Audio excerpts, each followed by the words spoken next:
Ahoy! It's your buddy Hambone here, and I'm back again with a brand new coupon code from our friends over at Noble Night Games. This month, the code is Arcana, and it's a long one. It's running from now all the way through September 14th, and it's good for 10% off orders of $10 or more, online or in person. Arcana is the code. And let's face it, everybody, it's summertime. It's fun time. It's time to get back together with your friends and family, maybe do some grilling and chilling and ripping some board games or tabletop RPGs. And for all your tabletop RPGs, board games, dice, and Magic the Gathering needs, look no further than Noble Night Games. Noble Night also has a killer trading program, so if you need to free up a little space on your shelf and add a little cash to your wallet so you can buy more games, Noble Night is where it's at. And there's more details on that on their website. In the meantime, the code is Arcana, good from now all the way through September 14th from our friends over at Noble Night Games. This is the Vintage RPG Podcast, your source for the best in classic and contemporary RPGs. With your hosts, Hambone and Stu. Welcome to the Vintage RPG Podcast, coming at you again from the clubhouse, hidden somewhere in the swamps of New Jersey. I'm John Hambone McGuire, and with me, as always, is the founder and publisher of Unwinnable. I once told him that, Stu, even though my handwriting is delicate, my actually hands are not. Stu Horvath. This is a problem I'm running into. I have big hands. It's a problem. Because we're talking about miniature painting today. Yeah, we're going to do a little mini episode about painting miniatures, something I have never been able to do. Like, I'm terrible at painting a room with a full-size paintbrush. But man, the delicacy involved with trying to paint miniatures. Oof. So I always swore that I was never going to get into painting miniatures. I bought a whole bunch of miniatures like when I was in the 90s because like I like little monsters. Like I do it. Like I like muscles. I like little plastic monsters. Oh, monster in my pocket. Yeah.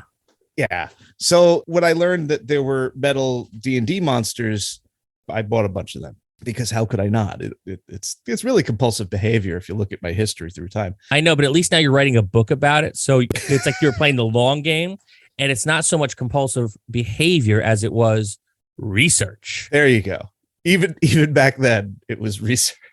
But, you know, I never painted. That's a lie. I painted some of my Cthulhu miniatures one snow day using some Testors model paint.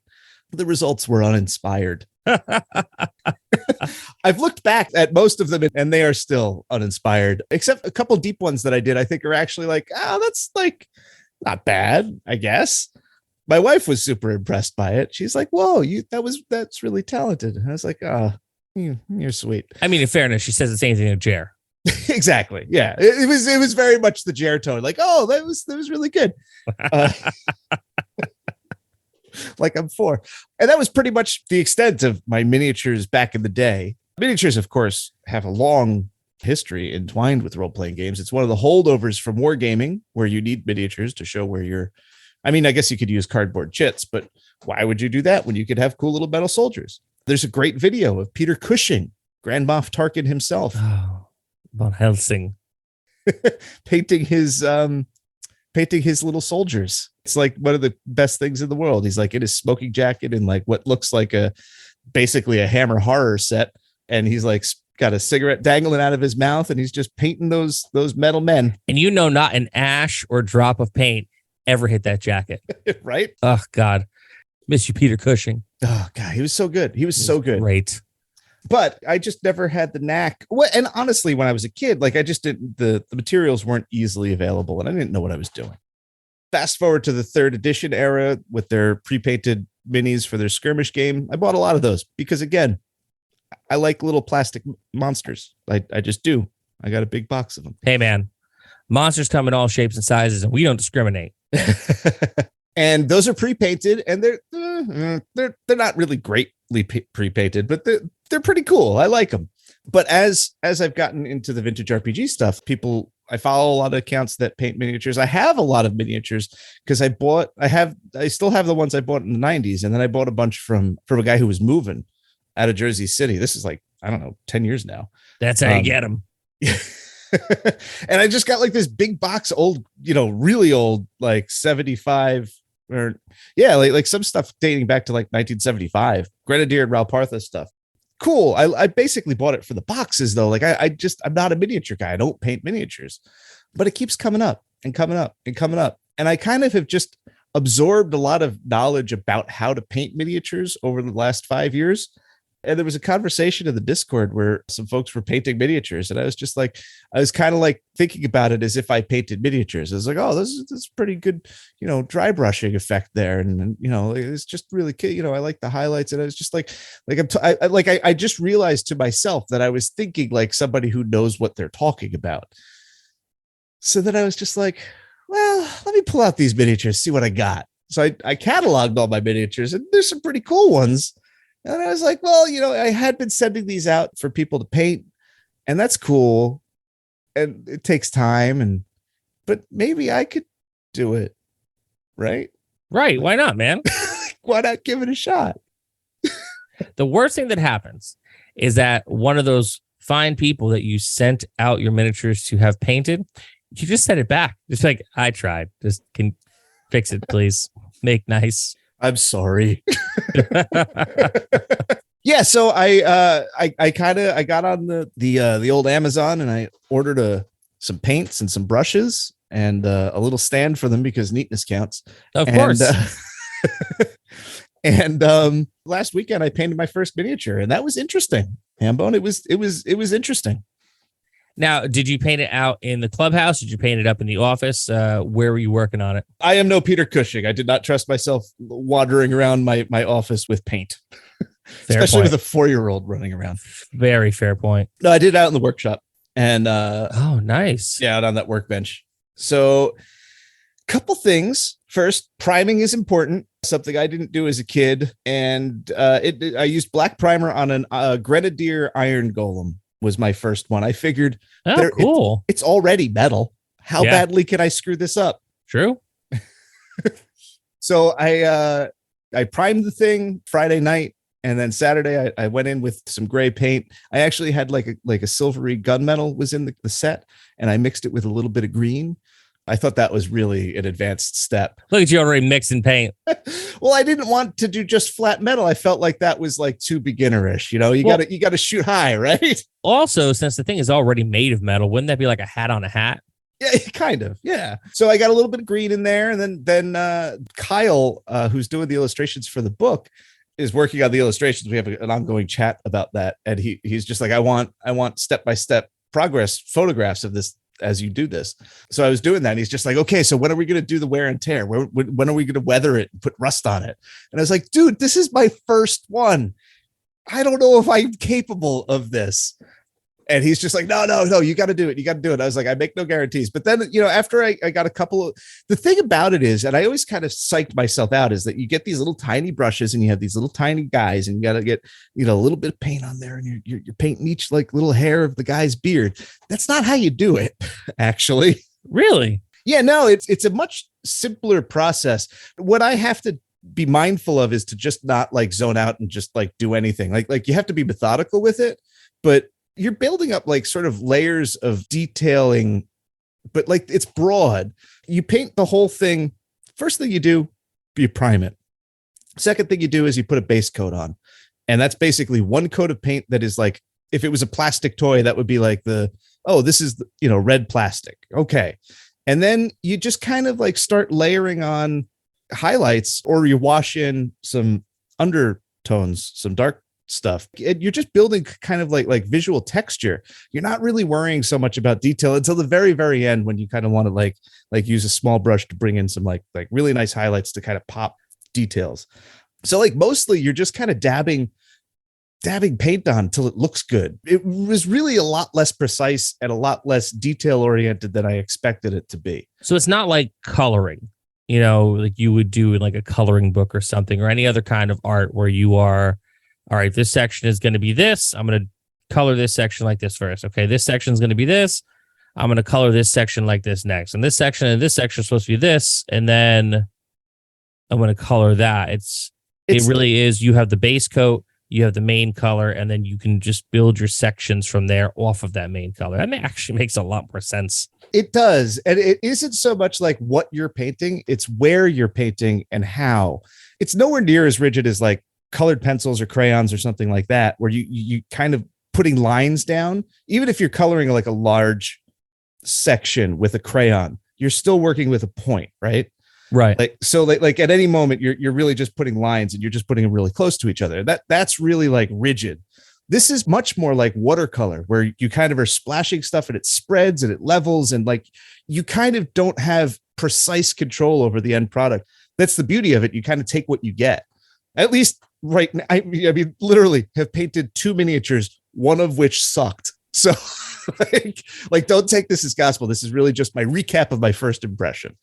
But that is what it kind of feels like to me. It's much more like watercolor, where like the water spreads the pigment, and like you're just going to kind of get what you get and work around that. That's really interesting, man. It's definitely unlike what I imagined it to be, and definitely unlike my first experience with it, which happened like, I don't know, almost like 20 years ago at this point. Buddy of mine was doing it, and he's like, "Hey, why don't you try?" And I was like, "I don't know, man. My hands are like not great for that. That's why I play the bass. There's only 4 strings and they are big." Because to get those little strings, my fingers don't like it too much. And also, like me personally, like, you know, I don't do drugs, I don't drink anymore, but my baseline frequency is always on speed. So like at any point, I am like, all right, my level of anxiety is always like, yeah, let's do this. Like, you know, getting ready to run down to the ring and do some damage. So, yeah, I tried it. And I was just, you know, manhandling the brush. And I was like watching him and just making beautiful, precise lines. Everything looks good. I mean, obviously this person had done it before, but like, you know, when you're a beginner, you don't want to psych yourself out and discourage yourself from doing something that you might ultimately love and will get good at over time. My brain wasn't there because I was watching him like just trying to dot the eyeballs with the little black dots. And I was like, forget it. Can't do it. There's certain things in life, like, you know, you're not going to be good at. And I have long ago accepted painting miniatures is not going to be in my wheelhouse. You know, I was right there with you, and I was totally 100% wrong. The biggest hurdle, I agree with you, is that it is a patient hobby. Like you need to relinquish yourself to the process and like not rush. If you rush, it's going to suck. You just kind of have to be patient with it. It's sort of like a jigsaw puzzle, in that you can leave it on the table and you kind of come back and forth and do a little bit and then leave it and then do a little bit. Really hard for me. I'm project oriented. I like to do it and finish it all in one go. Like when I got my copy edits for my book for a given chapter, I would sit there. It didn't matter until what time, until it was done. It needed to be done. That's just how I work. This idea of like, okay, well, I prime it tonight, and then tomorrow after 12 hours, I could paint it. Like, what? No, gonna do it now. But if you do that, you're gonna screw it up. Once I kind of relinquished myself to the process, I found it very like tranquil. I got to listen to a record, dab a little paint on. The Iron Golem came out pretty good. I did finally use some orange paint and some greenish washes to kind of give it a patina of rust and age. And overall, I think it came out too dark, but it looks decent. You know, I'm pleased with it. I posted it on the Instagram. People were like, "Hey, that looks cool." And I was like, "All right." Oh, that was one for your first session? Yeah, that was the guy. I thought he looked pretty good. Thank you. He looks perfectly serviceable. And then the next day I was just like, "Oh, all right, I got this giant snake. I'm going to do that next." Yeah, that didn't work out so good. It's not that it was bad. And like I showed it to a couple people and they were like, "Oh, this looks really good." I was just like, "Yeah, but like it photographs really cool on that one side." But if you flip it around, it doesn't look so good. And both of these were like an extreme like amount of learning. I just learned so much doing it these 2 times. I knew at a certain point with the snake already that I was like, this isn't working. I need to put it in the thinner and do it again later. Like I know what I did wrong and how to correct it. And like all these things are super clear. I was really surprised at how fast that is kind of happening. Hey man, everybody's got a good side. Mine's from the right or from behind. So it's good. Just take a photo of it on that side, call it a day. No, but it's a 3D object. Like, yeah, it'll look good on my social, but like in the case, like if somebody pulls that out, I might be embarrassed, you know? That's true. Listen, I get it. Not in a million years, like anybody's actually going to take it off the case. But yeah, I don't see Ed like taking it out and shaming you. You never know. Yeah. Of all my friends, Ed is probably the one who would. Well, Stu, do you have any final thoughts on your first time painting miniatures?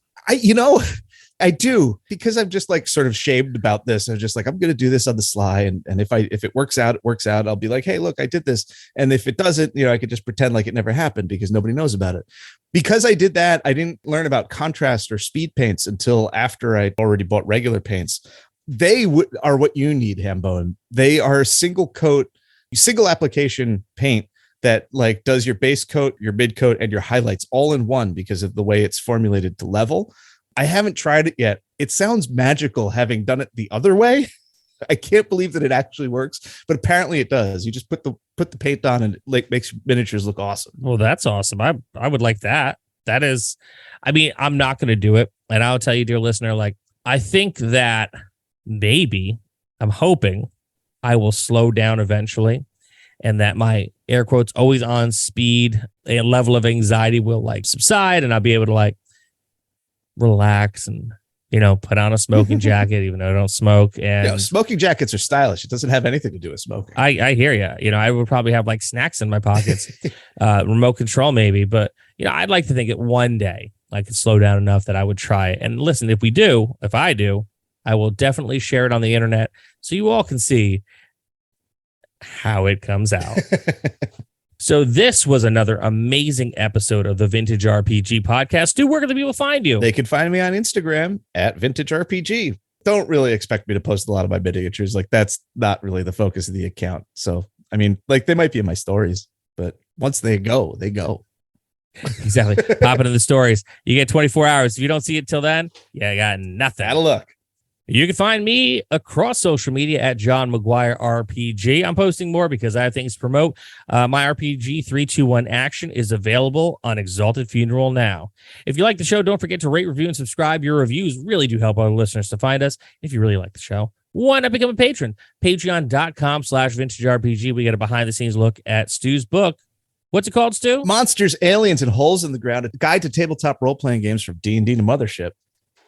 Hell yeah. Look at that. We got, you did it. Hey! Huzzah.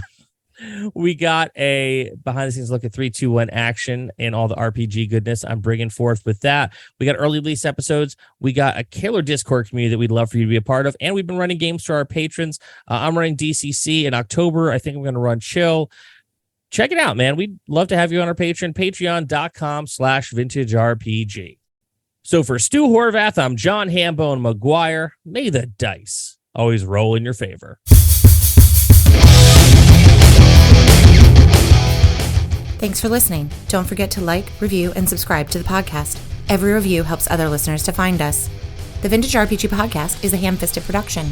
Music by Dego West. Art by Schaefer Brown. If you like the podcast, you should also consider becoming a patron at patreon.com.